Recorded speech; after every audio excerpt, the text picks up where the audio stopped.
So there are 4 levels of reading, and in this video, I'll help you understand where exactly your current level of reading is, what are the different 4 levels of reading, and how to get to the highest level of reading. And not only that, I'll also help you unblock the biggest challenge when it comes to reading, when it comes to being able to read at the highest level. And all these ideas actually come from the book, How to Read a Book by Mortimer Adler and Charles Van Doren, How to Read a Book. And I have personally read over 1,000 business and personal development books, and I had come to a very similar framework of understanding as what these authors have come to. The conclusion is very similar, so I'm kind of excited about this book because it teaches a simple framework to understand in some ways of how to read a book, how the different levels of reading and how you should go about reading a book the right way. All right, so for me, when I read a book, I'm not looking to read a book for leisure. I'm not looking to read a book just to relax my mind. When I'm reading, I'm actually looking for nuggets. I'm looking for how this book will help me move my life forward. I want to learn the ideas. I want to apply them. I want to make my life better. And that's the most important purpose of reading. And that's why you need to be able to read at the highest level. You need to be able to read at the highest level so that you can apply those ideas in your life rather than just waste your time by reading and not being able to use those ideas. Okay, so let's talk about the 4 levels of reading. Level 1. Level 1 is what's called elementary reading. Elementary reading is high school level reading, where you are able to comprehend high school level material, you're able to synthesize it, you're able to understand high school level material, and you can do the high school level reading. That's really basic elementary reading.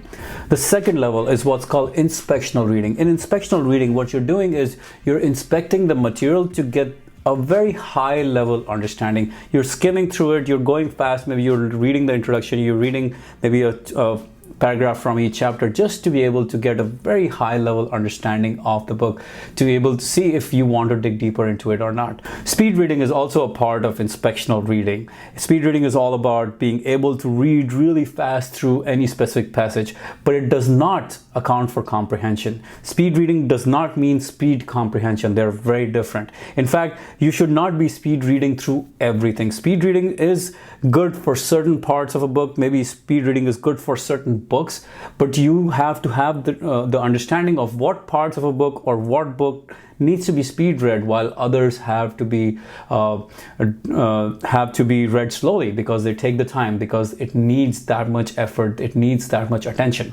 For example, I was reading the book Marcus Aurelius's Meditations, and no matter how hard I tried to speed read through it, I could not do it because it is so dense, because it is so loaded in some ways, and the English in that book is very cryptic. It's very old English, so it's very difficult to get a grasp of concepts like that when I'm speed reading. There's no way I could do that. So that is a book that has to be read slowly. Similarly, there might be other books for you that you have to read slowly. It's not about reading fast. Everything should be read fast. That's not the concept here. Speed reading is something that you do selectively. That's the key understanding. You read fast selectively and you read slow selectively. That is the right way to read anything. But speed reading is a part of what you would call inspectional reading. Now, there are a couple of things that speed reading is really good at. It helps resolve 2 really important issues when it comes to reading fast enough. One of them is regression, as in your eyes have a tendency to regress backwards. So even though you might have read a sentence, it'll move back and again read the same sentence again. So speed reading will help you correct that, and hence your reading and comprehension rates can go higher, right? The other thing that speed reading will help you correct is stop subvocalization, as in when a lot of people, when they're reading, they're vocalizing the words in their mind as they're reading. But that's not optimal reading, because your mind can actually just look at the words and understand the words rather than you having to vocalize. Anytime you have to vocalize, it slows you down. So for that, speed reading really helps to help you stop subvocalizing and stop regressing. And that's why speed reading is good. Inspectional reading, that way, part of speed reading as part of inspectional reading, it's good. But realize you should not be speed reading everything. That's not the agenda of reading. All right. So the third level of reading. The third level of reading is what's called analytical reading, where you're analyzing a piece of text, you're analyzing the book, you're understanding the book deeply, you're going deep into the topic, you're squeezing the juice out of that topic. You're literally spending a lot of time to understand the framework that the author is presenting, and you are able to in some ways go along the journey that the author has guided you or trying to take you on. The next level, the highest level of reading, is what's called syntopical reading, where you read multiple books on the same topic to be able to create a framework, to be able to create a meta level understanding. Now, this is the most complex, most difficult, most time-consuming part of reading, and it is the most effortful form of reading in some ways, because you're trying to take concepts from different books, from different authors, from different brains in some ways, and trying to put together in a framework that works for you. So you're actually creating a framework rather than letting the author define the framework for you, because you're now able to synthesize this knowledge from all these different books, right? You're able to look at all these different books and how they all come together. You're creating a meta level understanding. You're creating a big picture understanding of the whole idea in some ways, of the whole topic in some ways, rather than try to just let yourself be driven by one author's framework or one author's understanding. So here, what you're doing is you're being able to relate the books at different levels in different ways. You're able to relate the books.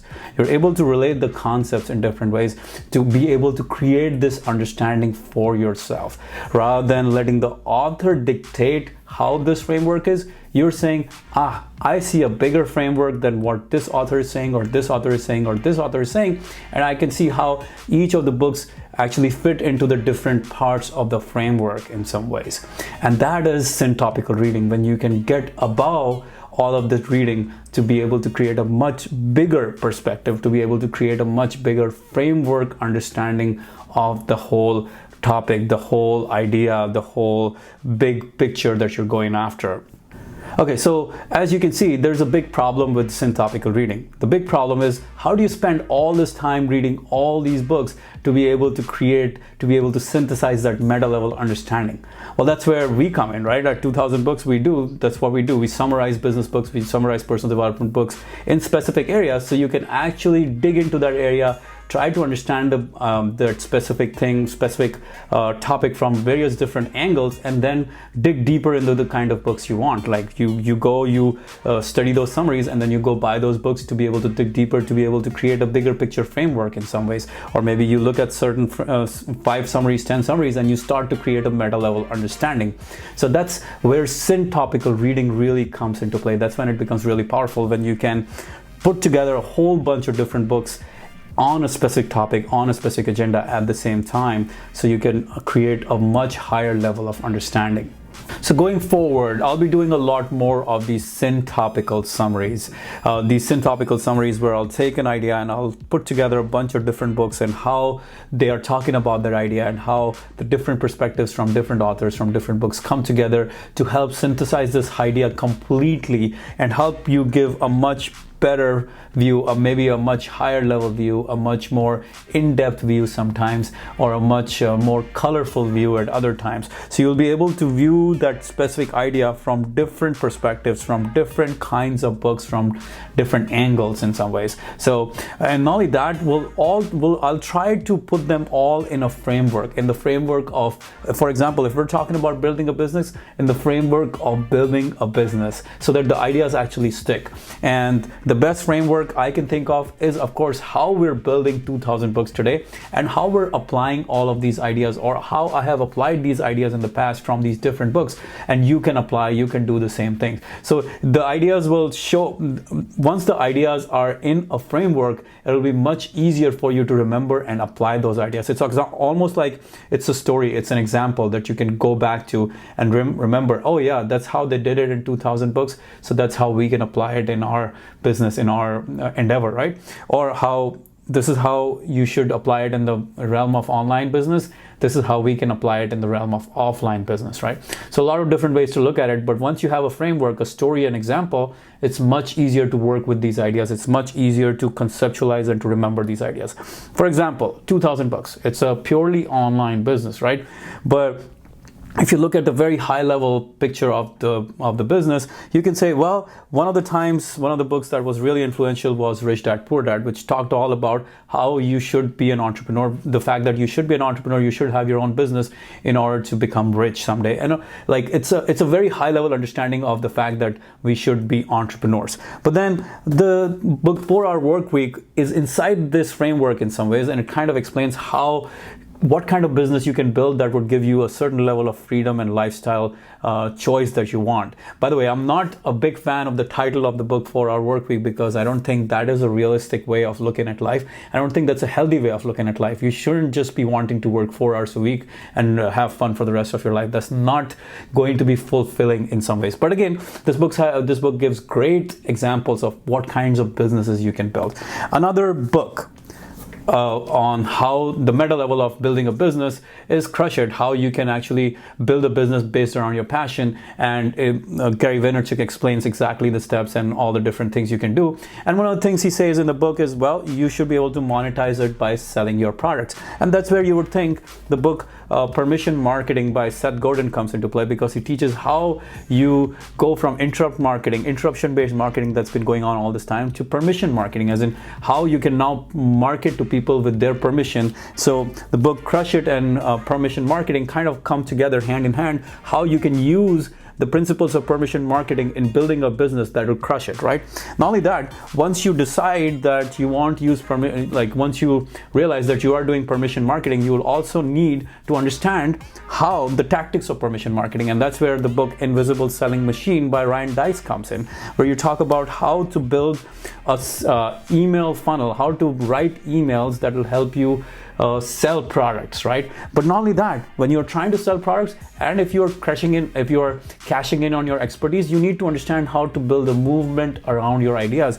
And that's where the book Expert Secrets by Russell Brunson comes in, right? It helps you understand how these ideas will. So by the way, we went into a lot of different books, but I really wanted to help you understand how all these different books come together and how all these ideas come together. So if you just read one book and you hope that you have now understood everything about entrepreneurship or marketing or sales, you're seriously mistaken. You've got to be able to understand all these different ideas from all these different perspectives so that you can put them together and apply them in your business. And I'm going to endeavor to do that in our future summaries as well. I want to hear from you. Are you excited about these syntopical summaries where you get to learn a specific idea from multiple different books, or are you much more interested in just single book summaries where I'm just talking about one book summary at a time and that's all you want to hear? Okay, so I'll leave a playlist for you right here where you'll see some of our previously done syntopical summaries. At that time I didn't know I was doing syntopical summaries, but that's what they are. I'm really excited about doing these summaries. I want to hear from you, so leave in a comment below, leave some comments for me below. Tell me what kind of summaries you're looking forward to. Do you want these syntopical summaries where we're going to be talking about multiple books at the same time? All right guys, looking forward to hearing from you.